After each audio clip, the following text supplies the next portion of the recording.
बत्वामनुसन्ददामि भगवद्गीते भवद्वेषिणी वसुदेवसुतं देवं कंसचाणूरमर्दनं देवकी परमानन्दं कृष्णं वन्दे जगद्गुरुं मूकं करोति वाचालं पङ्गुं लङ्घयते गिरिं यत्कृपातमहं वन्दे परमानन्दमाधवम् ॐ सहना भवतु सहनौ भुनक्तु सह वीर्यं करवावहै तेजस्विनावधीतमस्तु मा विद्विषावहै ॐ शान्ति शान्ति शान्तिः हरिः ॐ श्री गुरुभ्यो नमः हरिः ॐ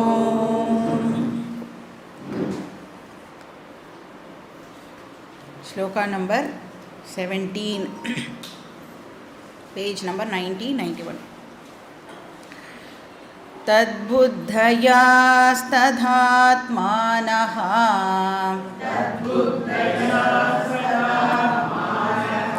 तन्निष्ठास्तत्परायणाः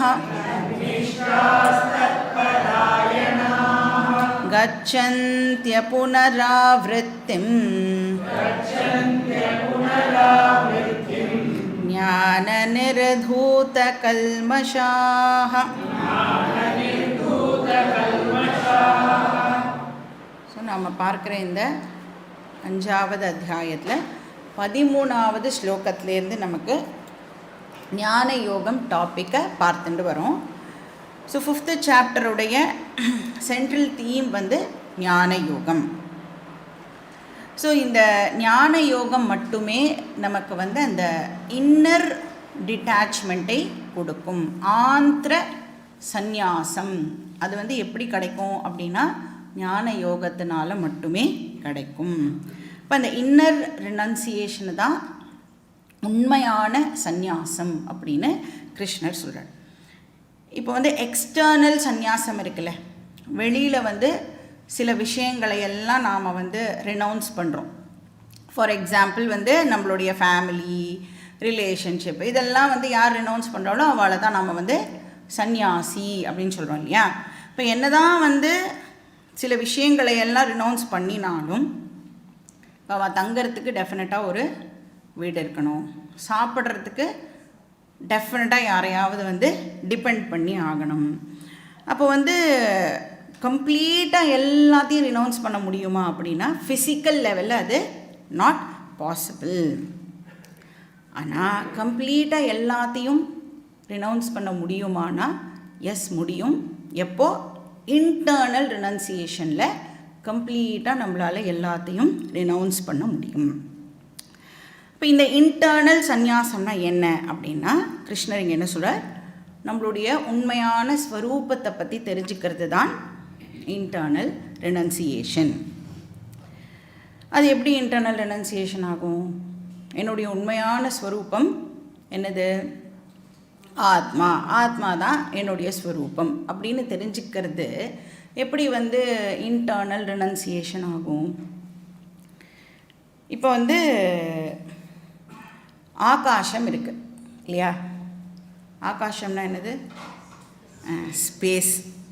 இப்போ ஆகாசம் என்ன பண்ணிகிட்டு இருக்கு அப்படின்னா எல்லாத்தையும் அக்காமடேட் பண்ணுறது. இப்போ ஆகாசத்தில் தான் எல்லாமே இருக்குது, எல்லா ஆப்ஜெக்ட்ஸும் ஆகாசத்தில் தான் இருக்குது. ஆனால் ஆகாசம் எதனோடவும் சம்பந்தம் வச்சுக்கிறது இல்லை. கரெக்டு தானே? இப்போ சப்போஸ் வந்து ஆகாசம் மட்டும் எதோடையோ வந்து கனெக்டட் அப்படின்னு சொன்னால், இப்போ நான் வந்து இப்போ இந்த பெண்ணோட ஆகாசம் கனெக்டட் அப்படின்னு சொன்னால், நான் இப்போ பெண்ணை மூவ் பண்ணும் பொழுது ஆகாசமும் வந்து இப்போது மூவ் ஆகணும். ஆனால் நமக்கு தெரியறது ஆகாசம் மூவ் ஆகிறது இல்லை. ஏன் ஆகாசம் மூவ் ஆகிறது இல்லை? அது வந்து ஆல் பர்வேடிங், அதுக்கு மூவ் பண்ணுறதுக்கு ஸ்பேஸு இல்லை.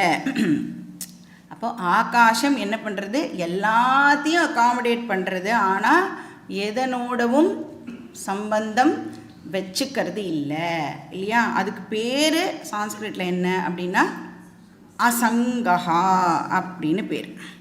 ஆனால் ஆகாசம் எப்படி இருக்குது? ஒரு ஒரு ஆப்ஜெக்டோடையும் க்ளோஸாக இருக்குது, ஆனால் எதனோடவும் அது கனெக்டட் இல்லை, சம்பந்தப்படுத்திக்கல. இன்னொரு எக்ஸாம்பிள் வேணும் அப்படின்னா மூவி ஸ்க்ரீன், டிவி ஸ்க்ரீன், எது வேணாலும் எடுத்துக்கலாம். எப்படி இருக்குது? அந்த படம் வந்து ஸ்க்ரீனோட எவ்வளோ க்ளோஸாக அசோசியேட் ஆகிருக்கு?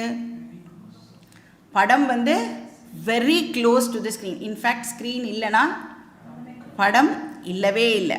ஆனால் அந்த screen is not connected to the movie. எப்படி சொல்கிறோம்? இப்போ மூவியில் வந்து நிறைய விதவிதமான சீன்ஸ்லாம் வருது இல்லை? ஃபயர் வரும், மழை வரும். அதெல்லாம் வந்து இப்போ ஃபயர் வந்ததுன்னா ஸ்க்ரீன் வந்து எரிஞ்சு போகிறதா? இல்லை மழை வந்ததுன்னா ஸ்க்ரீன் வந்து ஈரமாகிறதானா? ஆகிறது இல்லை. ஆனால் அந்த மூவியில் வர அத்தனை சீன்ஸும் very very close to the screen, ரொம்ப இன்டிமேட் அப்படின்னு சொல்லுவோம்ல, அவ்வளோ க்ளோஸ். ஆனால் அந்த ஸ்க்ரீன் வந்து மூவியோட கனெக்டட் இல்லை. இதுக்கு பேர் அசங்கஹா அப்படின்னு பேர். இப்போ இந்த ஆத்மஸ்வரூபம் இருக்குல்ல, அது எப்படிப்பட்டதுன்னா அதுவும் அசங்கஹா. அப்போ என்னோட நேச்சரே என்னதுன்னா அசங்க ஸ்வரூபம் அப்படின்னு நான் என்ன அண்டர்ஸ்டாண்ட் பண்ணிக்கும் பொழுது நான் வந்து எல்லாத்தையும் அகாமடேட் பண்ணுறேன், ஆனால் நான் எதனோடவும் கனெக்டட் கிடையாது. அது வந்து ஆந்திர சந்நியாசம் தானே, எதனோடவும் நான் கனெக்டட் இல்லை அப்படின்னு நாம் வந்து அண்டர்ஸ்டாண்ட் பண்ணிக்கலாம். இதுதான் வந்து உண்மையான சந்நியாசம் அப்படின்னு கிருஷ்ணர் சொல்கிறார். இந்த அண்டர்ஸ்டாண்டிங் நமக்கு எதனால் ஏற்படும் அப்படின்னா ஞான யோகத்தை அண்டர்கோ பண்ணுறதுனால மட்டுமே நமக்கு இந்த அண்டர்ஸ்டாண்டிங் வரும். அப்போ அந்த ஞானம் இருக்கிற பர்சன் என்ன பண்ணுவா? எல்லாரோடவும் மூவ் பண்ணுவா, ஆனால் யாரோடவும் அட்டாச் ஆக மாட்டா. எல்லாரையும் அவளுக்கு பிடிக்கும், ஆனால் யாரோடவும் ஈஷிக்க மாட்டா. இப்போ எந்த இடத்துல வேணும்னாலும் அவளால் வந்து இருக்க முடியும். இங்கே தான் தங்கணும் அப்படின்னு சொன்னால் ஓகே அப்படின்னு சொல்லுவாள். இல்லை வேற ஒரு இடத்துல தங்கணும்னா ஓகே அப்படின்னு சொல்லுவாள். இப்போ இந்த இன்னர் ரினன்சியேஷன் வந்து ஞானத்தினால மட்டுமே பாசிபிள். இதுக்கு பேர் வித்வத் சந்நியாசம் அப்படின்னு பேர். அதனால தான் இந்த சாப்டருக்கு பேரே என்னது? சந்நியாச yoga, inner detachment through knowledge. So இப்போ பார்த்துட்டு இருக்கிற 17வது ஸ்லோகத்தில் கிருஷ்ணர் வந்து இந்த ஞானத்தோடைய டிஃப்ரெண்ட் ஸ்டேஜஸை நமக்கு வந்து எக்ஸ்பிளைன் பண்ணார். ஸோ ஃபஸ்ட்டு ஸ்டேஜ் தத் பராயணாகா அப்படின்னு பார்த்தோம். இந்த அறிவோடைய சிக்னிஃபிகன்ஸ் ஃபஸ்ட்டு நமக்கு தெரிஞ்சாதான் இந்த அறிவை அடையணும் அப்படின்னு நாம் வந்து பிரயத்தனமே படுவோம். இப்போ வந்து ஏதாவது ஒரு ஸ்லோகம் சொல்கிறோன்னு வச்சுக்கோங்களேன், இந்த ஸ்லோகத்துக்கும் வந்து கடைசியில் என்ன கொடுத்துருப்பா? பலஸ்ருதி வந்து கொடுத்துருப்பா. இப்போ பிராத்தக்காலே படே நித்தியம் ஏதோ ஒன்று சர்வ துக்கோபசாந்தையே சம்திங் ஏதோ ஒரு பலஸ்ருதி வந்து கொடுத்துருப்பா. அந்த பலஸ்ருதியை ஃபஸ்ட்டு படிச்சுட்டு தான் நாம் வந்து இதை வந்து சொல்லலாமா அப்படின்னே வந்து யோசிப்போம். அப்படிலாம் சின்ன வயசில் சொல்லி கொடுத்துருவா. அதுக்கப்புறம் நமக்கு புரிய புரிய ஓ இது கார்த்தால சொன்னால் இது கிடைக்கும், கார்த்தாலையும் சாயங்காலமும் சேர்ந்து சொன்னால் இது கிடைக்கும் அப்படின்னு நாம் வந்து இன்னும் நன்னா அதை வந்து சொல்கிறதுக்கு ஆரம்பிக்கிறோம். அது மாதிரி இந்த மோக்ஷம் அப்படிங்கிற பலன் இருக்குல்ல, அதனுடைய விஷயம் ஃபஸ்ட்டு நமக்கு புரியணும். அது புரிஞ்சாதானே அதனுடைய வேல்யூ நமக்கு புரிஞ்சாதான் அந்த மோட்சத்துக்காக நம்மளால் வந்து பாடுபட முடியும். அன்ஃபார்ச்சுனேட்லி எல்லாருக்கும் வந்து எதனோட வேல்யூ தெரியும் அப்படின்னா பணத்தினோட வேல்யூ நமக்கெல்லாம் ரொம்ப நன்னா தெரியும். இப்போ 1 crore கொடுக்குறோம் இங்கே வாங்கோ கிளாஸுக்கு அப்படின்னா எல்லோரும் லைனில் நிற்போம். 1 கோடி பேர் இங்கே வாசலே நின்றுருப்போம். 1 கோடி தரா அப்படின்னு சொல்லி. ஏன்னா 1 crore வச்சுட்டு என்னெல்லாம் பண்ணலாம் அப்படிங்கிறது எனக்கு தெரியும். ஆனால் மோட்சம்னா ஃபர்ஸ்ட் ஆஃப் ஆல் என்ன அப்படிங்கிறதே எனக்கு தெரியாது. அப்போ அதனோட வேல்யூவே எனக்கு தெரியாத போது நான் எப்படி அதுக்காக உழைக்கணும் அப்படின்னா எப்படி உழைப்பேன்? இப்போது ஃபஸ்ட்டு மோட்சத்துடைய வேல்யூ நமக்கு தெரிஞ்சிருக்கணும். இப்போ இத்தனை ஜென்மமாக பிறந்து இறந்து வந்துட்டே இருக்கோமே, இதுக்கெல்லாம் எங்கேயாவது ஒரு எண்டு இருக்கா? திருப்பியும் அடுத்த ஜென்மம் பிறந்தாலும் இதே மாதிரி தான்.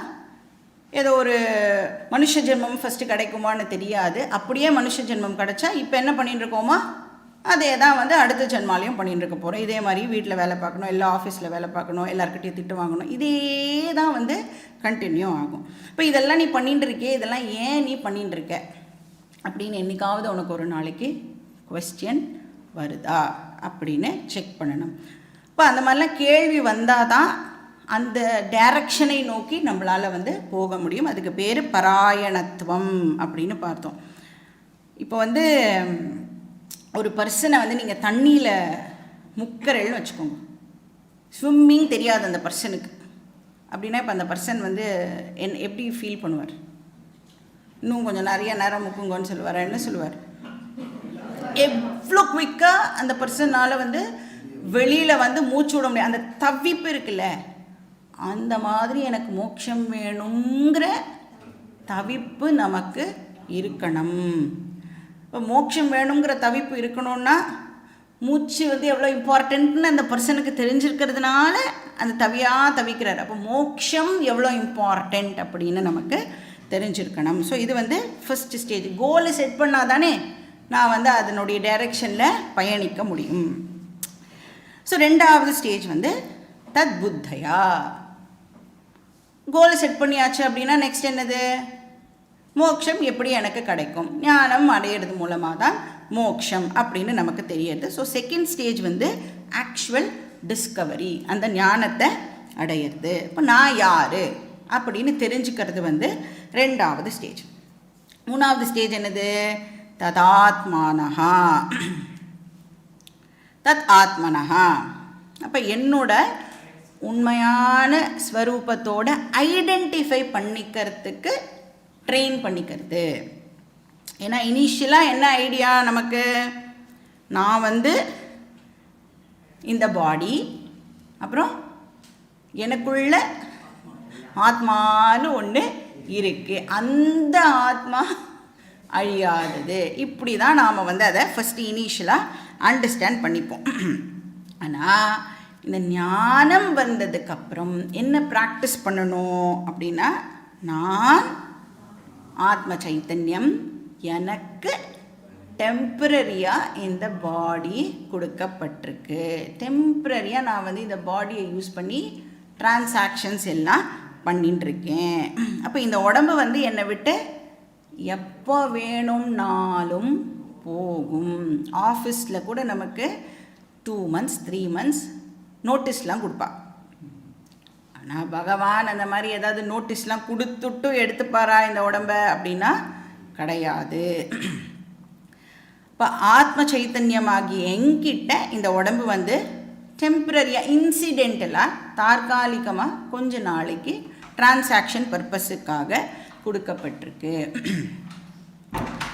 ஆனால் சைத்தன்யமாகிய நான், என்னுடைய நேச்சர் என்னன்னா நித்திய ஸ்வரூபா, நான் எப்பவும் இருந்துட்டே இருப்பேன்.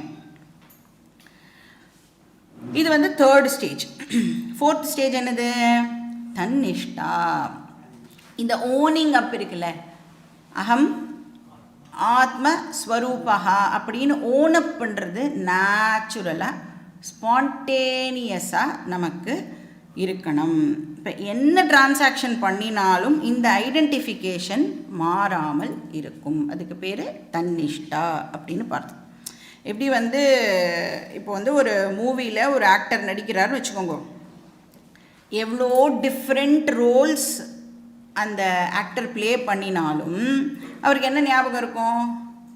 நான் ஸோ அண்ட் ஸோ அப்படின்ற அவருடைய பேர் டெஃபினட்டாக ஞாபகம். இப்போ ஃபார் எக்ஸாம்பிள் தசாவதாரம்னு ஒரு படம் வந்ததில்ல, அந்த படத்தில் கமல்ஹாசன் வந்து எவ்வளோ ரோல்ஸ் பண்ணார்?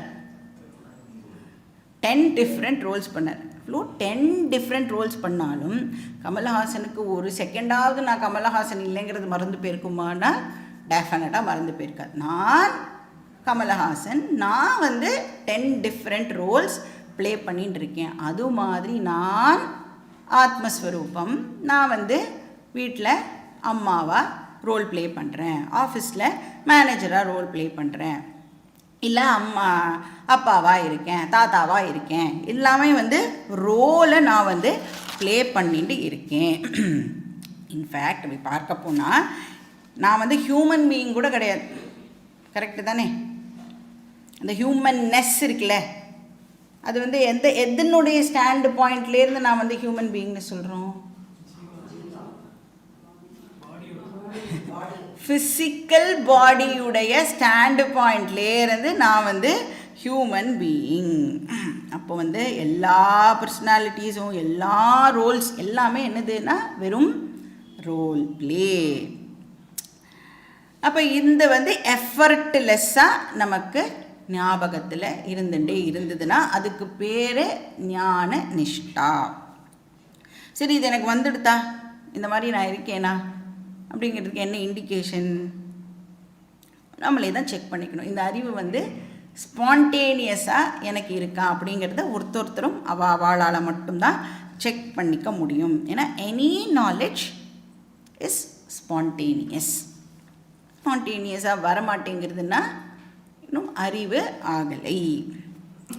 இப்போ எஸ்பெஷலி இந்த நாலேஜ் வந்து நமக்கு எப்போ ஹெல்ப் பண்ணணும் அப்படின்னா, க்ரைசிஸ் சுச்சுவேஷனில் நமக்கு வந்து ரொம்ப ஏதாவது தாங்க முடியாத ஒரு சுச்சுவேஷன் வரும் பொழுது முதல்ல என்னென்ன இந்த டீச்சிங் முதல்ல ஞாபகத்துக்கு வருதா அப்படிங்கிறத நாம் செக் பண்ணணும். இல்லை ப்ராப்ளம்குள்ளேயே போயிட்டோமா, இல்லை அந்த ப்ராப்ளமை வெளியிலேருந்து நாம் வந்து அப்சர்வ் பண்ணுறோமா அப்படிங்கிறத நாம் செக் பண்ணணும். இல்லை அப்படின்னு சொன்னால் நோ யூஸ். புஸ்தகஸ்ய சயா வித்யா பரஹஸ்தே சயாதனம் அவசியகாலே சம்பிராப்தே ந ச வித்யா ந தத்தனம். வேணுங்கிற போது புஸ்தகத்தில் இருக்கிற அறிவும் வேணுங்கிற போது, எனக்கு வேணுங்கிற போது, வேற யார் கையிலையோ பைசா இருந்ததுன்னா எப்படி வந்து அது யூஸ் இல்லையோ, அந்த அறிவு இல்லை, அந்த பணம் இல்லை. ஏன்னா எனக்கு வேணுங்கிற போது அது எனக்கு பயன்படலை. இப்போ எனக்கு வந்து இந்த ஞானம் எஃபர்ட்லெஸ்ஸாக ஸ்பான்டேனியஸாக ஆக்சஸ் ஆகணும், அவைலபிளாக இருக்கணும். இதுக்கு பேர் ஞான நிஷ்டா. சரி, அப்படி இருந்தால் என்ன பெனிஃபிட்டு அப்படின்னா, அந்த பர்சன் வந்து இந்த ஸ்தூல சரீரத்தோடு இருக்கிற வரைக்கும் அந்த பர்சனை வந்து நாம் ஜீவன் முக்தஹா அப்படின்னு சொல்கிறோம். ஹி என்ஜாய்ஸ் ஜீவன் முக்தி. சரி, இந்த சரீரம் போயிடுத்துனா என்ன ஆகிறது அப்படின்னா, சாஸ்திரம் சொல்கிறது விதேக முக்தி அப்படின்னு சொல்கிறது. அப்படின்னா என்ன விதேக முக்தி அப்படின்னு சொன்னால், ஸ்தூல சரீரம் இருக்கு இல்லையா, அது வந்து ஸ்தூல பிரபஞ்சத்தோட ரிசால்வ் ஆகிடும். சூக்ஷ்ம சரீரம் இருக்கு இல்லையா, அது வந்து சூக்ஷ்ம பிரபஞ்சத்தோட ரிசால்வ் ஆகிடும். ஒரு காரண சரீரம் இருக்கு இல்லையா, அது வந்து காரண பிரபஞ்சத்தோட ரிசால்வ் ஆகிடும். இப்போ காரண சரீரமே போயிடுது அப்படின்னு சொன்னால் நோ பாபம் நோ புண்ணியம். ஏன்னா சஞ்சிதம் எங்கே இருக்கு? காரண சரீரத்தில் இருக்குது. அதனால அந்த பர்சனுக்கு இப்போது நோ ரீபர்த், அந்த பர்சன் மறுபடியும் பிறக்கிறது இல்லை. அந்த சம்சார சைக்கிள்லேருந்து அந்த பர்சன் இப்போது வெளியில் வந்துட்டார். அதுக்கு பேர் விதேக முக்தி. ஸோ இதுதான் வந்து இந்த ஸ்லோகத்தோட விஷயம். நெக்ஸ்ட் ஸ்லோகம் பார்க்கலாம். ஸ்லோகா நம்பர் 18. வித்யா வினய சம்பன்னே பிராமணே கவிஹஸ்தினி சுனி சைவ ஸ்வபாகே ச பண்டிதா சமதர்ஷிணஹ. இப்போ இந்த ஸ்லோகத்தில் வந்து இந்த நாலேஜுடைய பெனிஃபிட்டை பற்றி கிருஷ்ணர் நம்மளுக்கு எக்ஸ்பிளைன் பண்ணுறார். ஸோ இந்த நாலேஜ்னால் நமக்கு என்ன விதமான டிரான்ஸ்ஃபர்மேஷன் நடக்கிறது அப்படிங்கிறத சொல்கிறேன். இப்போ இந்த அறிவு வந்ததுக்கப்புறமா ஒரு டிரான்ஸ்ஃபர்மேஷன் நடக்கிறதுல அது டெம்பரரி கிடையாது, அது பெர்மனெண்ட்.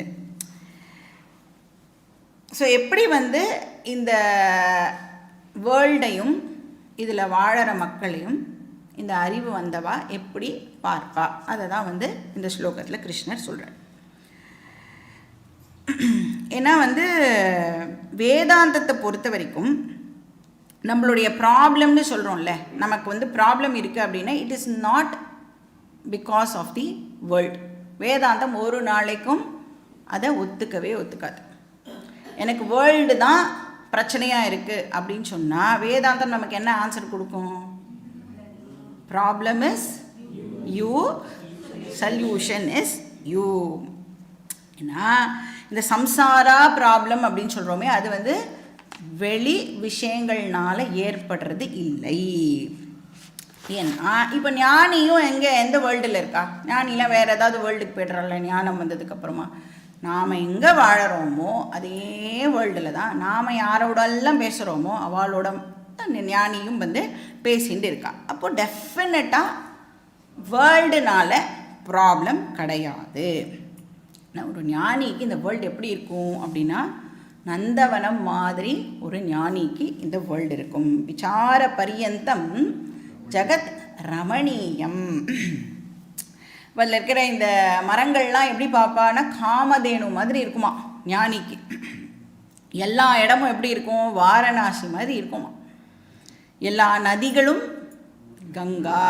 கூவமை பார்த்தா கூட அதை எப்படி பார்ப்பா அப்படின்னா கங்காவாக தான் பார்ப்பா. இப்போ இதே வேர்ல்டில் ஞானினால் ஆனந்தமாக இருக்க முடியும் அப்படின்னா அப்போது வேர்ல்டில் ப்ராப்ளம் இல்லை. அப்போ ப்ராப்ளம் பின்ன எங்கே தான் இருக்குது? இந்த உலகத்தை நாம் எப்படி பார்க்குறோம் அப்படிங்கிற விதத்தில் தான் அந்த ப்ராப்ளம் இருக்குது. நம்மளுடைய பெர்ஸ்பெக்டிவ் இருக்குல்ல, அங்கே தான் பிரச்சனை இருக்குது.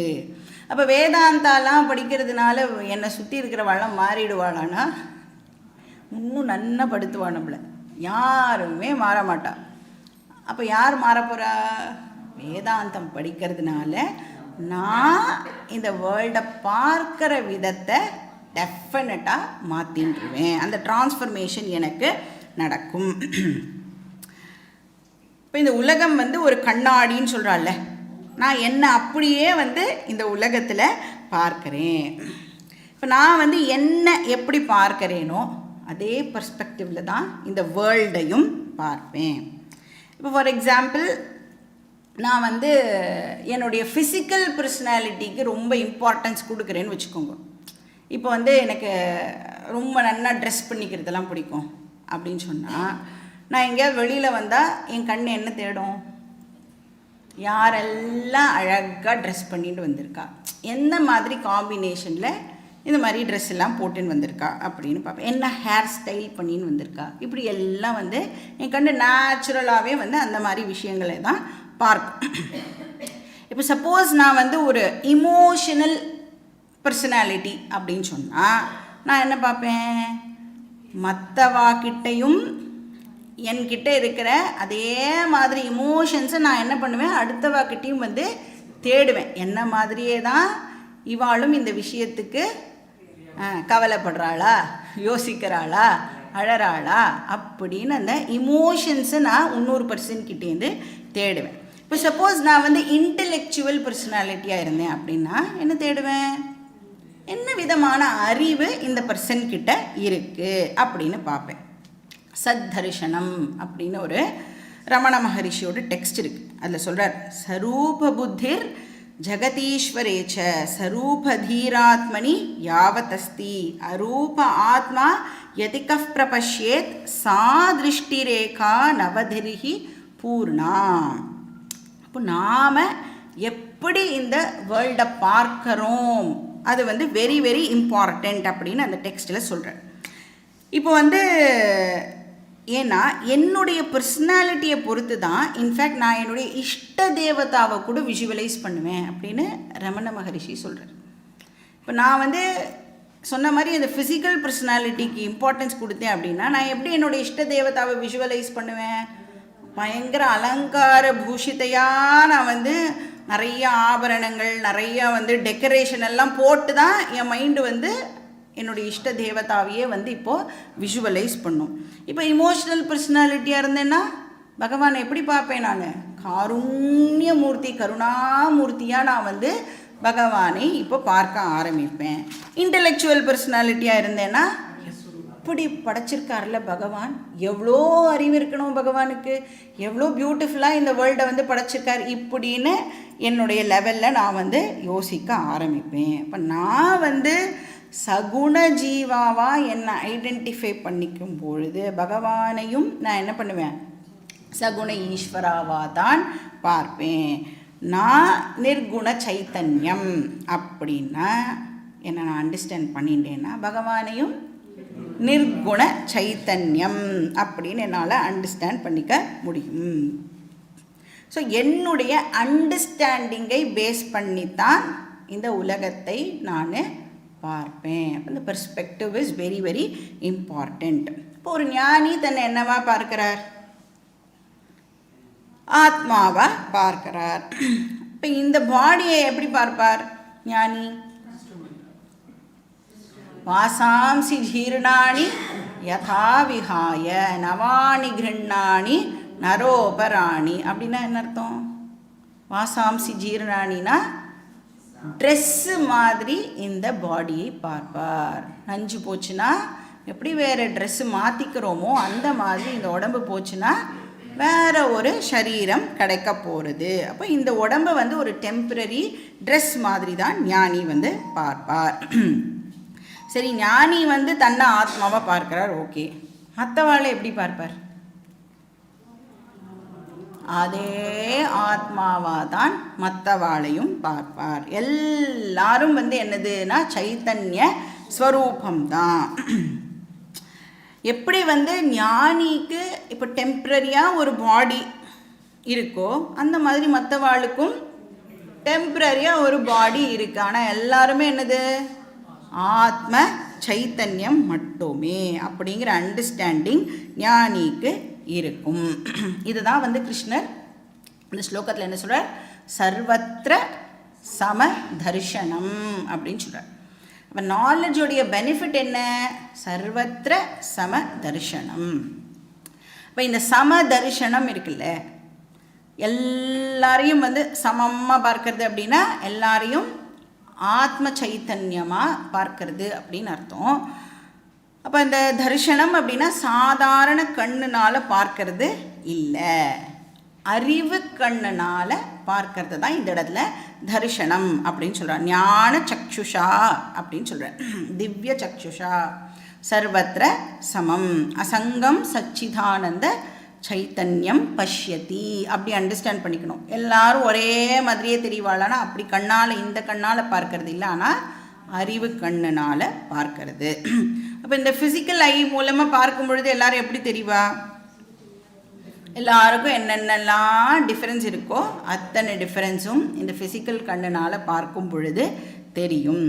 But through the eye of wisdom பார்க்கும் பொழுது அந்த டிஃப்ரென்ஸ் எல்லாம் இருக்காது. அதெல்லாம் சூப்பர்ஃபிஷியல் டிஃப்ரென்ஸ். ஆனால் எல்லாரும் வந்து ஆத்ம சைத்தன்யம் மட்டும்தான். அப்போ இந்த பர்செப்ஷன் சேஞ்சு எப்படி நடந்தது அப்படின்னா பிகாஸ் ஆஃப் தி ஞானம்.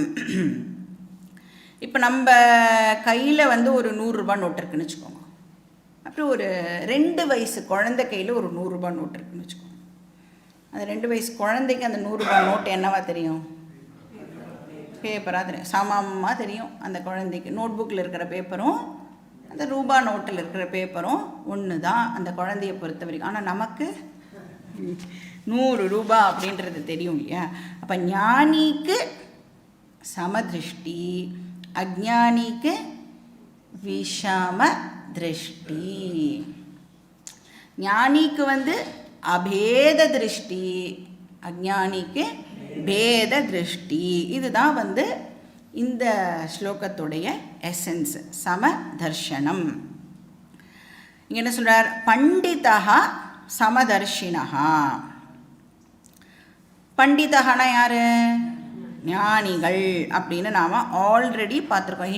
ஹிந்தி பண்டிட்டு, சான்ஸ்கிரிட் பண்டிட்டு, அந்த பண்டிட் இல்லை, ஆனால் ஞானி, செல்ஃப் நாலேஜ் இருக்கிற ஞானி.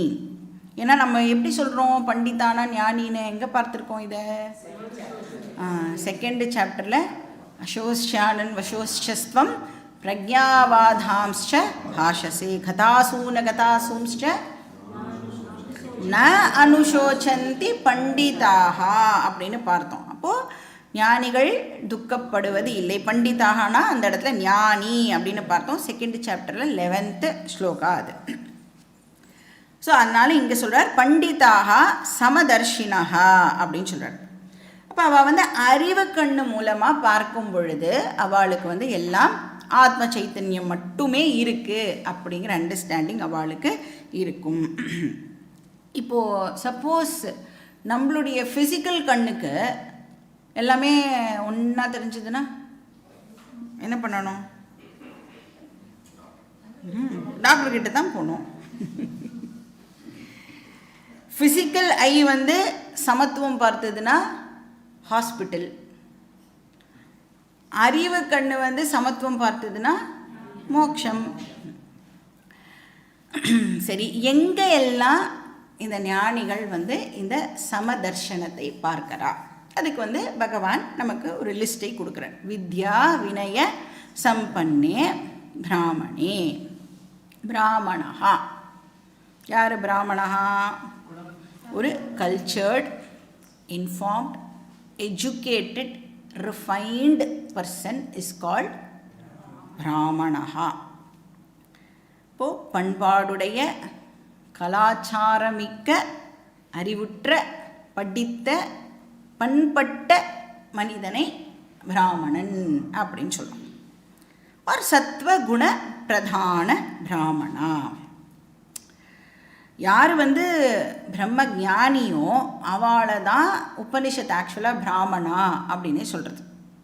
பாக்கியெல்லாம் சும்மா பேருக்கு நாமளே சொல்லிக்கிறது. பிருகதாரண்யக்கு உபனிஷத் சொல்கிறது யார் பிரம்ம ஞானியோ அவனே பிராமணன். ஸ்ரவணம் மனனம் நிதித்தியாசனம் மூலமாக யார் ஒருத்தர் பிரம்ம ஞானியாக ஆகிறாளோ அந்த பர்சன் மட்டும்தான் பிராமணன். அப்போ அந்த பிராமணனுக்கு என்ன குணங்கள் இருக்கான் அப்படின்னா வித்யா வினய சம்பன்னி. ரொம்ப ரொம்ப ரிச் பர்சன். சம்பன்னகானா வெல்தி பர்சன் அப்படின்னு அர்த்தம். என்ன வெல்த் இருக்குது அவருக்கு? நமக்கு தெரிஞ்ச வெல்த் என்னது? பணம், வீடு, காரு, அந்த ரிச்னஸ்லாம் இல்லை. இவர் வித்யாதனம் இவர்கிட்ட இருக்கு. பாக்கி வெல்த்தெல்லாம் வச்சு நம்ம நிறைய மெட்டீரியல் விஷயங்களெல்லாம் வாங்கலாம். ஆனால் வித்யாதனம் வச்சு என்ன வாங்கலாம்? இன்ஃபினிட் மோக்ஷத்தை நாம் வாங்கலாம். அதனால்தான் வித்யாதனம் சர்வதனாத் பிரதானம் அப்படின்னு சொல்கிறோம்.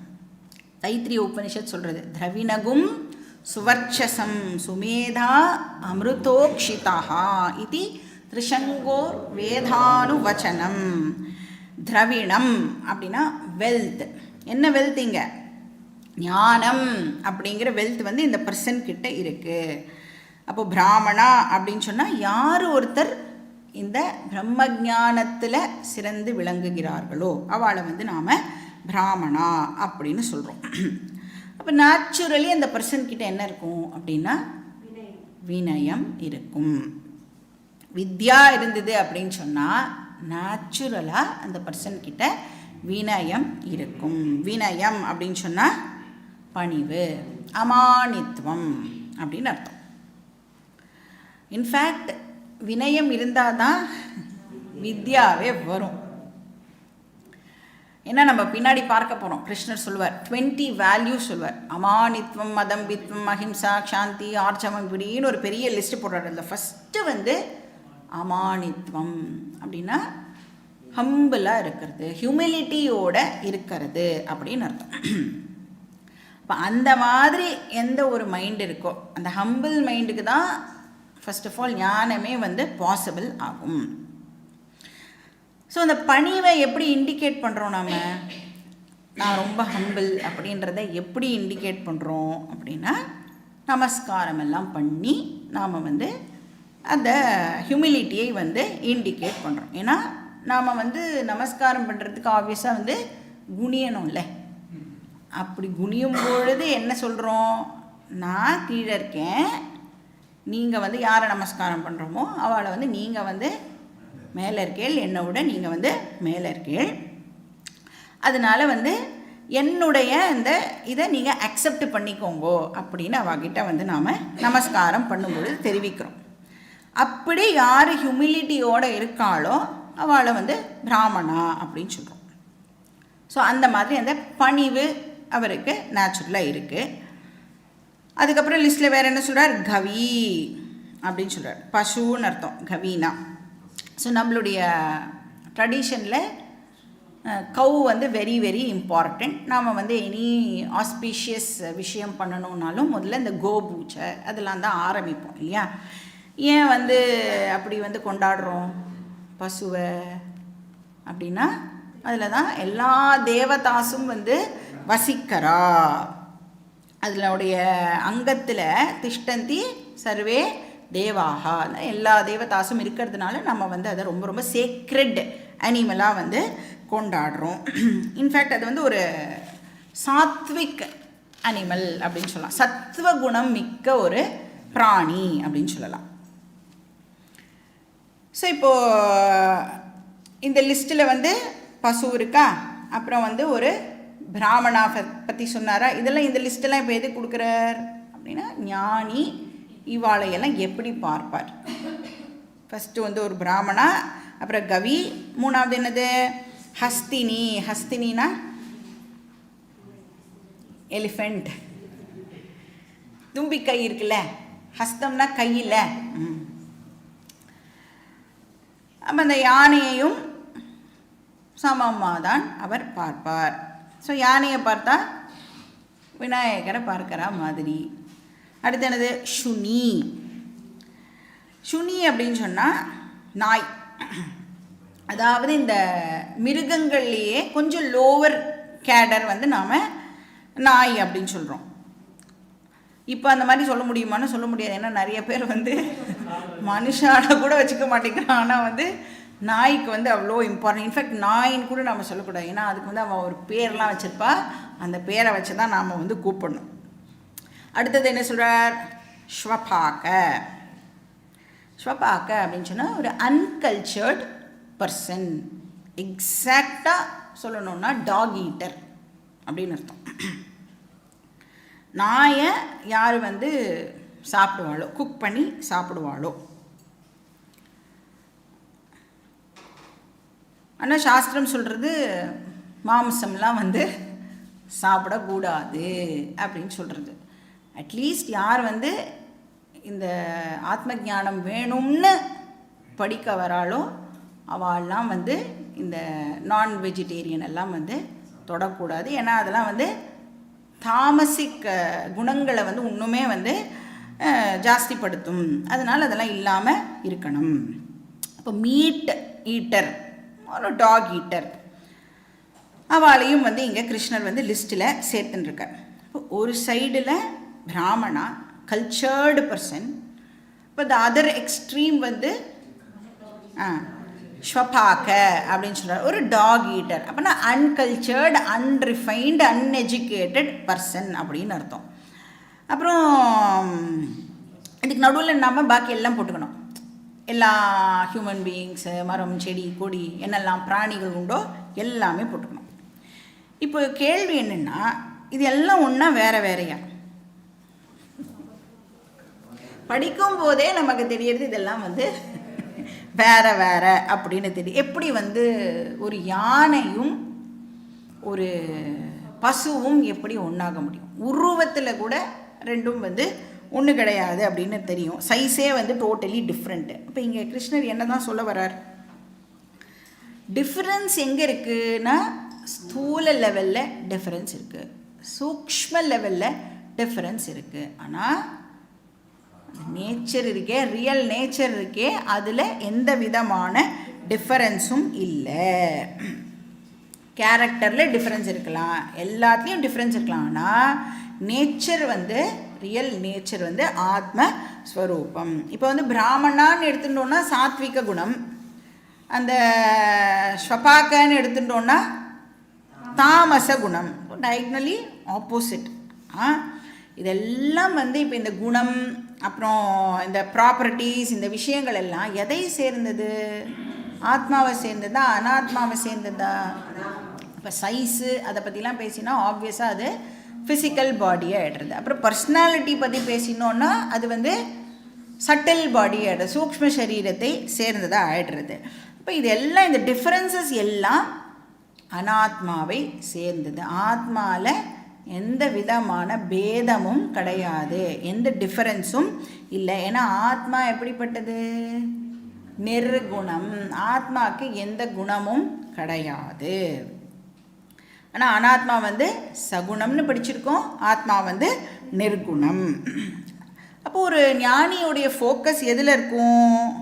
ஆப்வியஸாக ஆத்மாவில் தான் இருக்கும். சர்வத்திர சர்வேஷு ஷரீரேஷு சம தர்ஷனஹா. இங்கே வந்து என்ன நம்ம கேர்ஃபுல்லாக நோட் பண்ணிக்கணும் அப்படின்னா, இந்த சமதர்ஷனம் அப்படிங்கிறது ஞானியுடைய மைண்டில் ஆல் த டைம் இருந்துகிட்டே இருக்கும், பேக் ஆஃப் த மைண்டில் எப்பவும் இருந்துகிட்டே இருக்கும். அதனால தான் சொல்லுவோம் தம்பூரா ஸ்ருதி மாதிரி எப்பவும் அது வந்து அந்த சமதர்ஷனம் வந்து கேட்டுகிட்டே இருக்கும். ஆனால் கச்சேரியில் பாட்டு மாறிகிட்டே இருக்குமே, ஸ்ருதி அப்படியே தான் இருக்கும், ஆனால் டிஃப்ரெண்ட் பாட்டு வந்து மாறிகிட்டே இருக்கு இல்லையா? அது மாதிரி இந்த அறிவு வந்து பேக்ரவுண்டில் இருக்கும். ஆனால் அவர் வந்து வெரைட்டிஸ் ஆஃப் டிரான்சாக்ஷன்ஸில் அந்த ஞானி வந்து ஈடுபடுவார். அப்படி ஈடுபடும் பொழுது என்னென்ன வித்தியாசத்தை பார்க்கணுமோ, டிரான்சாக்ஷன் லெவலில் என்னெல்லாம் டிஃப்ரென்சஸ் உண்டோ அதை அவர் பார்ப்பார். இப்போ வந்து டம்ளரில் தண்ணி கொண்டு வரா, தண்ணிக்கும் டம்ளருக்கும் ஆக்சுவலி நோ டிஃப்ரென்ஸ் அப்படின்னு சொல்லி டம்ளர்லாம் சாப்பிட முடியுமானா சாப்பிட முடியாது. அப்படி ஞானி பண்ணவும் மாட்டார். அப்படி பண்ணினார்னா அவருக்கு வந்து ஏதோ ப்ராப்ளம் இருக்குது அப்படின்னு நாம் அண்டர்ஸ்டாண்ட் பண்ணிக்கலாம். அப்போ ரிலேட்டிவ் லெவலில், டிரான்சாக்ஷன் லெவலில் எல்லா விதமான டிஃபரன்சஸும் இருக்கும். அதில் அந்த ஞானிக்கு எந்த விதமான கன்ஃபியூஷனும் இருக்காது.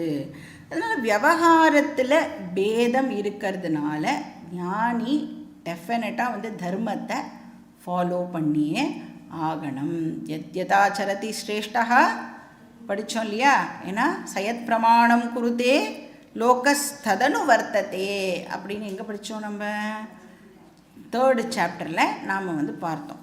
ஞானி வந்து சொசைட்டியில் இருக்கார் அப்படின்னு சொன்னால் தர்மத்தை ஃபாலோ பண்ணி தான் ஆகணும். ஸோ டெஃபினட்டாக வந்து அவர் தர்மத்தை ஃபாலோ பண்ணணும். அப்படி தர்மத்தை ஃபாலோ பண்ணும் பொழுதும் பேக்ரவுண்டில் என்ன இருக்கும்னா இந்த அறிவானது அவருக்கு இருக்கும். அது ரொம்ப ரொம்ப ஹெல்ப்ஃபுல்லாகவும் இருக்கும். இப்போ ஏதாவது ஒரு ஆக்ஷன் பண்ணணும் அப்படின்னு சொன்னால் அங்கே வந்து நாலெட்ஜை கொண்டு வரக்கூடாது. ஆக்ஷன் அப்படின்னு சொன்னாலே டெஃபினட்டாக வந்து துவைத்தம் இருக்கும். துவைத்தம் இருந்தால் தான் எனி டிரான்சாக்ஷனே வந்து பாசிபிள். இப்போ வந்து ஸ்டூடெண்ட் வந்து நீயும் நானும் ஒன்று தான், நீங்கள் சொல்லி கொடுத்தா நான் புரிஞ்சுட்டேன், ஆனால் இனிமேல் நான் வந்து எதுக்கு உங்களுக்கு நமஸ்காரம் பண்ணணும் அப்படின்னு வந்து குருவை பார்த்து ஸ்டூடெண்ட் கேட்கலாமான்னா கேட்கக்கூடாது அப்படின்னு கிருஷ்ணர் சொல்கிறார். அதனால் டிரான்சாக்ஷன் லெவலில் வந்து டிஃபரன்சஸ் இருக்கும். ஆனால் ஞானிக்கு வந்து அந்த ஆத்ம ஞானம் அப்படிங்கிறது வந்து பேக் ஆஃப் த மைண்டில் ஆல்வேஸ் இருந்துகிட்டே இருக்கும். இப்போ வந்து கோல்டு ஆர்னமெண்ட்ஸ் இருக்குது இல்லையா? இப்போ வந்து மோதிரம் இருக்குது, செயின் இருக்குது, வளையல் இருக்குது, இவ்வளோ இருக்குது. இப்போ வளையல் அப்படின்னா கையில் தான் போட்டுக்கணும், செயின்னா கழுத்தில் தான் போட்டுக்கணும், மோதிரம்னா விரலில் தான் போட்டுக்கணும். ஆனால் எனக்கு என்ன சமதர்ஷனம் அதில் இருக்குது? எல்லாமே கோல்டு அப்படிங்கிற அறிவோடு. ஆனால் நான் என்ன பண்ணுறேன்? எதை எப்படி எப்படி யூஸ் பண்ணணுமோ அதை அப்படி யூஸ் பண்ணுறேன் இல்லையா? அந்த மாதிரி இந்த ஞானிக்கு சர்வத்திர சமதர்ஷனம்ங்கிற அறிவோட எல்லா விதமான டிரான்சாக்ஷன்ஸையும் இந்த ஞானி வந்து பண்ணுவார். அதுக்கு பேர் வந்து விஸ்டம் அப்படின்னு சொல்கிறார். நெக்ஸ்ட் ஸ்லோகம், ஸ்லோகா நம்பர் 19 इहैव तैर्जितः सर्गः इहैव तैर्जितः सर्गः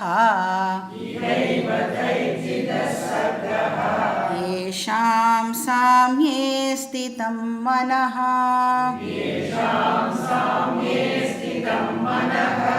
निर्दोषं हि समं ब्रह्म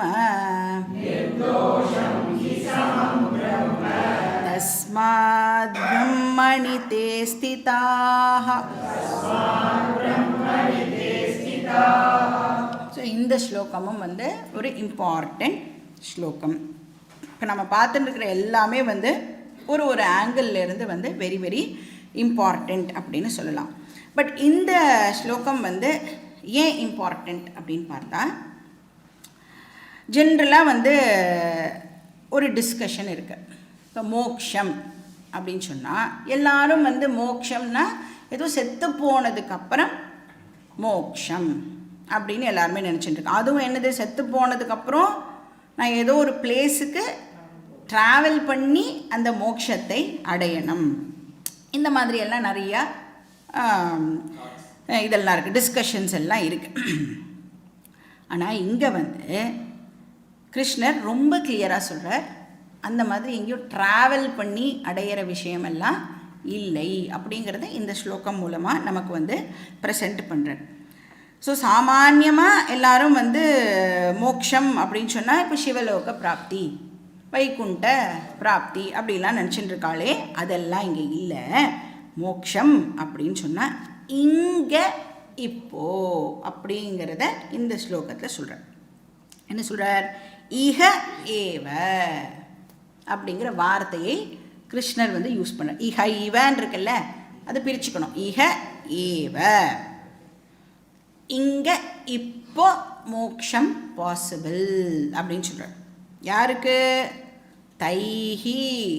தைஹி அப்படின்னா போன ஸ்லோகத்தில் மென்ஷன் பண்ணினவாளுக்கு, யாருக்கு சமதர்ஷனம் இருக்கோ, யாருக்கு சமதர்ஷனம் இருக்கோ, யாருக்கு வந்து அபேத திருஷ்டி இருக்கோ அவளுக்கு இங்கே இப்போ மோக்ஷம். இப்போ யாருக்கு சமதர்ஷனம் இருக்கும், ஞானிக்கு சமதர்ஷனம் இருக்கும். ஞானி எப்படி ஞானியானார், ஞான யோகத்தை ப்ராக்டிஸ் பண்ணுறதுனால ஞானியானார் இல்லையா. அப்போ மோக்ஷம் அப்படின்னு சொன்னால் ஞானம் அடையிறதுனால மோக்ஷம், அதுவும் இங்கே இப்போ பாசிபிள் அப்படின்னு சொல்கிறேன். ஸோ அவள் என்ன ஆறுது, அவளுக்கு சர்கா ஜிதா. சர்க அப்படின்னு சொன்னால் சம்சாரா அப்படின்னு அர்த்தம், பர்த் அண்ட் டெத் சைக்கிள். ஜிதஹானா கான்குவேர் பண்ணுறது, ஜெயிக்கிறது. சர்க ஜிதஹானா சம்சாரத்தை அவள் வந்து ஜெயிக்கிறா, பர்த் டெத் சைக்கிள்லேருந்து இப்போது எஸ்கேப் ஆகிறா. அப்படின்னா சம்சாரம் அவளை அஃபெக்ட் பண்ணுறது இல்லை. ஏன்னா இப்போ அவளுடைய விஷன் வந்து டோட்டலாக சேஞ்ச் ஆகிடுது. நம்ம இந்த எக்ஸாம்பிள் ஆல்ரெடி பார்த்துருக்கோம். இப்போ வந்து ஒரு சமுத்திரம் இருக்குது, சமுத்திரத்தில் அலை இருக்குது. இப்போ அந்த அலை தன்னை ஒரு அலையாக பார்க்கும் பொழுது என்னெல்லாம் தாட்ஸ் வரும் அந்த அலைக்கு, நான் வந்து இப்போ பிறந்திருக்கேன், கொஞ்ச நேரத்துக்கு முன்னாடி பிறந்திருக்கேன், நான் வந்து இப்போது கொஞ்சம் தூரம் ட்ராவல் பண்ணி போகணும். அப்படியே அது ட்ராவல் பண்ணுறதுக்குள்ளேயே அதுக்கிட்டேருந்து இன்னும் சின்ன சின்ன 2-3 அலையெல்லாம் வந்திருக்கும். ஸோ இது வந்து என்னோடய ஒய்ஃப் அலை, இது வந்து என்னோடய பையன் அலை, பொண்ணு அலை, அதெல்லாம் அப்படி சொல்லும். அதுக்கப்புறம் அதுக்கு என்ன தோணும், கொஞ்சம் போய் நான் கரையை ஹிட் பண்ணிட்டேன் அப்படின்னு சொன்னால் என்னுடைய லைஃப் இதோட முடிஞ்சு போயிடும். அப்போ இந்த காற்று இருக்குல்ல, இந்த காற்று தான் என்னோடய லைஃப்பை டிட்டர்மைன் பண்ணுறது. காற்றுனால நான் பிறந்தேன், அப்புறம் காற்றுனால நான் மூவ் ஆகிறேன், அப்புறம் காற்றுனாலே நான் போய் கரையை ஹிட் பண்ணி என்னோடய லைஃப்பும் வந்து இப்போது முடிய போகிறது. அப்போ இதை காற்று தான் இந்த டிசைடிங் ஃபேக்டராக இருக்குது அப்படின்னு ஒரு அலை தன்னை அலையாக நினச்சிருந்ததுன்னா இப்படி தான் பேசும். சப்போஸ் அந்த அலைக்கு விஷன் ஷிஃப்ட் ஆச்சு அப்படின்னு சொன்னால் என்ன ஷிஃப்ட் ஆகும் விஷன்? இப்போ இந்த அலை என்னென்னு அண்டர்ஸ்டாண்ட் பண்ணிக்கணும். நான் அலை கிடையாது, நான் ஜலம். என்னுடைய ரியல் நேச்சர், என்னுடைய சப்ஸ்டன்ஸ் ஜலம். அலை அப்படிங்கிறது ஜஸ்ட்டு நேம் அண்ட் ஃபார்ம், டெம்பரரியாக. எப்படி வந்து இந்த ஃபிசிக்கல் பாடி வந்து இன்சிடென்டலாக கொடுக்கப்பட்டிருக்கோ அந்த மாதிரி அந்த அலைக்கும் டெம்பரரியாக வந்து அந்த ஃபார்ம் ஆனது கிடச்சிருக்கு. ஆனால் அதனுடைய சப்ஸ்டன்ஸ் வந்து ஜலம் அப்படின்னு அதுக்கு புரிஞ்சிடுத்துன்னு சொன்னால் அது வந்து நான் இந்த நேரத்தில் தான் பிறந்தேன் அப்படின்னு சொல்லாது. நான் வந்து கொஞ்ச நேரம் கழித்து இல்லாமல் போக போகிறேன் அப்படிங்கிறதையும் அந்த அலை வந்து இப்போது சொல்லாது. ந ஜாயத்தே மிரியதேவா கதாச்சித்து. அப்படியே சப்போஸ் அந்த ஜலம் வந்து சூரியன் வந்து அதை அப்சார்ப் பண்ணி இவாப்ரேட் ஆகி போச்சு அப்படின்னு சொன்னால் கூட அந்த ஜலம் இப்போ என்னவா இருக்க போகிறது? மழை மேகமாக இருக்க போகிறது. அகெயின் மழையாக பொழிஞ்சு நதி மூலமாகவோ வேறு எதுவும் மூலமாகவோ வந்து அகெயின் இது ஓஷியனுக்கு தான் வரப்போகிறது. அப்போ இந்த பெர்ஸ்பெக்டிவ் ஷிஃப்ட் இருக்கு இல்லையா, நான் பிறக்கிறது இல்லை, நான் வந்து இறக்கிறதும் இல்லை அப்படிங்கிறது தான் இந்த இடத்துல வந்து நாம் ஞானம் அப்படின்னு சொல்கிறோம். இப்போது இதே வந்து ஒரு மனுஷனுக்கு இதே எப்படி அப்ளை பண்ணினோன்னா என்ன ஆகும்? மனுஷன் வந்து என்ன இப்போ அண்டர்ஸ்டாண்ட் பண்ணிக்கணும், இந்த ஃபிசிக்கல் பாடி வந்து டெம்பரரியாக எனக்கு கொடுக்கப்பட்டிருக்கு, இந்த ஃபிசிக்கல் பாடி அழிஞ்சு போகும். ஏன்னா பிறந்தது அப்படின்னு சொன்னால் எது பிறக்கிறது? இந்த ஸ்தூல சரீரம் தான் பிறக்கிறது. நல்லா ஞாபகம் வச்சுக்கணும், நம்மளுடைய அம்மா அப்பா வந்து ஸ்தூல சரீரத்துக்கு தான் காரணம், சூக்ஷ்ம சரீரத்துக்கு இந்த அம்மா அப்பா காரணம் இல்லை. எந்த அம்மா அப்பாவும் வந்து சூக்ஷ்ம சரீரத்துக்கு காரணம் இல்லை. அப்போ டெம்பரரியாக இந்த ஃபிசிக்கல் பாடி வந்து நமக்கு கிடச்சிருக்கு. நான் வந்து இது மூலமாக வந்து கொஞ்ச காலத்துக்கு ட்ரான்சாக்ட் பண்ணுறேன், அப்புறம் ட்ரான்சாக்ஷனை நிறுத்திக்கிறேன். டெய்லி நான் அதை பண்ணுறேனே இல்லையா? டெய்லி நான் தூங்க போகிறேன், நான் தூங்க போகும் பொழுது இந்த ஃபிசிக்கல் பாடியை நான் யூஸ் பண்ணுறதே இல்லையே. அப்படி நான் ஃபிசிக்கல் பாடியை யூஸ் பண்ணாத போது கூட நான் கண்டினியூ ஆறேனா இல்லையா? அந்த மாதிரி டெத் அப்படின்னா என்னது? ஒரு டெம்ப்ரரி கேப்பு, டிரான்சாக்ஷன் எல்லாம் ஸ்டாப் ஆகுது. மறுபடியும் நான் வேறு ஒரு ஃபிசிக்கல் சரீரத்தை எடுத்துட்டு டிரான்சாக்ட் பண்ண போகிறேன். இப்போ நாம் வந்து அலைன்னு எடுத்துக்க போகிறோமா இல்லைன்னா ஜலம்னு எடுத்துக்க போகிறோமா? இங்கே தான் வந்து அந்த பெர்ஸ்பெக்டிவ் சேஞ்ச் வந்து வெரி வெரி இம்பார்ட்டண்ட். இப்போ இங்கே வந்து சமதர்ஷன ஸ்திதம் அப்படின்னு சொல்கிறார். அப்போது டிரான்சாக்ட் பண்ணும்போது மட்டும் ஞாபகம் வருது இல்லை, அது இந்த சமதர்ஷனம் அப்படிங்கிறது ஆல் த டைம் என்னுடைய பேக்ரவுண்டில் இருக்கணும். ஸ்திதம் அப்படின்னு சொல்கிறார், அதிலேயே எப்பொழுதும் நிலச்சி இருக்கிறது. அதுக்காக இப்போ நம்ம யாரோ புதுசாக நம்மளை பார்க்குறான்னு வச்சுக்கோங்க, நீங்கள் யார் அப்படின்னு கேட்டால் என்ன ஆன்சர் பண்ணுவேன்? ஸ்தூல சூக்ஷ்ம காரண சரீர வத்திரிக்தா பஞ்சகோஷாதீத சன் அவஸ்தாத்ரே சாட்சி அப்படி எல்லாம் சொன்னால் தேங்க்யூ தெரியாமல் உங்ககிட்ட பேச வந்துவிட்டேன் அப்படின்னு சொல்லிட்டு கிளம்பி போயிடுவான். அப்போ வேர்ல்டுலி பர்பஸுக்கு, வேர்ல்டுலி டிரான்சாக்ஷன்ஸுக்கு எல்லா விதமான டிஃபரன்சஸையும் நாம் அப்ரிஷியேட் பண்ணித்தான் ஆகணும். நீங்கள் யாருன்னு கேட்டால் வேறு வழியே இல்லை, நம்மளோட பயோடேட்டாவை நமக்கு பிடிக்கும் இல்லையா, நம்மளோட பயோடேட்டாவையும் எல்லாருக்கும் எடுத்து சொல்கிறதுக்கு I am so and so, son of so and so, daughter of so and so, நான் இவ்வளோ படிச்சிருக்கேன், இந்த கம்பெனியில் வேலை பார்க்குறேன், இந்த போஸ்ட்டில் இருக்கேன், இல்லைனா நான் வீட்டில் இவ்வளோ வேலை பார்க்குறேன், ஏதோ ஒன்று என்னை பற்றி எனக்கு சொல்லணுன்னா பிடிக்கும் இல்லையா, அதையே நீங்கள் கண்டினியூ பண்ணணும். எதுக்கு? டிரான்சாக்ஷன் பர்பஸுக்கு அதெல்லாம் அலோட். ஆனால் பேக்ரவுண்டில் எனக்கு என்ன இருக்கணும்? தம்பூரா ஸ்ருதி என்ன இருக்கணும்? அகம் ஆத்ம சைத்தன்யம் அப்படிங்கிறது நமக்கு ஞாபகம் இருக்கணும். ஏன்னா இப்போ யாராவது நீங்கள் யார் அப்படின்னு கேட்கும் பொழுது எப்படி ஆரம்பிக்கிறோம் ஆன்சரை? நான், அந்த நான் வந்து கரெக்டு தான். ஏன்னா ஐ ஆம் அப்படின்னு சொல்லும் பொழுது என்ன மீன் பண்ணுறோம்? ஐ அப்படிங்கிறது வந்து கான்ஷியஸ்னஸ்ஸை ரெஃபர் பண்ணுறது, ஆம் அப்படிங்கிறது வந்து எக்ஸிஸ்டன்ஸை ரெஃபர் பண்ணுறது. அது வரைக்கும் எல்லாருமே கரெக்டாக தான் சொல்கிறோம், அதுக்கப்புறம் தான் பாக்கி எல்லாத்தையும் வந்து போடுறோம். அப்போ இந்த ஐ ஆம் வரைக்கும் வந்து கரெக்டு. ஸோ இதை வந்து நாம் பேக்ரவுண்டில் வச்சுக்கணும். அதனால் ஞானி எப்படி இருப்பா? பிரம்மணி ஸ்திதா நிர்தோஷம் ஹி சமம் பிரம்ம, பிரம்மத்திலேயே அவள் வந்து நிலச்சி இருப்பா. ஏன்னா அந்த பிரம்மன் எப்படிப்பட்டது? நிர்தோஷ பிரம்மன்னா நித்திய சுத்தகா, அதுக்கு எந்த விதமான தோஷமும் இல்லை அப்படின்னு சொல்கிறார். பாக்கி டீட்டெயில்ஸ் நம்ம நெக்ஸ்ட் கிளாஸில் பார்க்கலாம். ஓம் பூர்ணமதః பூர்ணமிதம் பூர்ணாத் பூர்ணமுதச்யதே பூர்ணஸ்ய பூர்ணமாதாய பூர்ணமேவாவசிஷ்யதே. ஓம் சாந்தி சாந்தி சாந்தி. ஹரி ஓம் ஸ்ரீ குருப்யோ நமः. ஹரி ஓம்.